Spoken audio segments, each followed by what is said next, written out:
Welcome to the calorimetry simulation. In this simulation, you will measure the energy released when different substances are burned. The simulation presents you with a virtual lab for you to test 7 different materials. To begin, click on one of the items on the shelves and drag it to the balance to obtain its mass before it is burned. In this case, I will be testing the candle. After you have obtained the original mass of the object, drag it to the fire pad.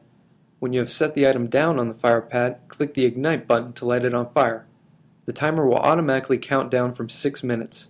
Please note that you can click the 10 times button to make the timer count down 10 times faster. Click the 1 times button to return counting down in real time. You can switch between speeds as often as you like. As the object burns, it heats up the water in the flask above it.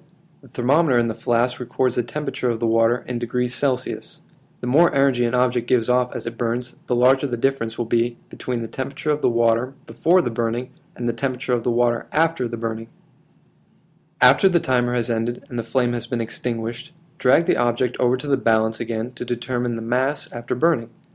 After this has been recorded, drag the object back to the shelf and repeat the process with another object. At any time during your experiment, click the Show Data button to display a chart of all the data that you have collected. When you are done viewing the chart, click the Hide Data button to close the chart. If at any time during the simulation you need to start over again, press the Reset button. This button will erase all the data that you have collected and restart the simulation.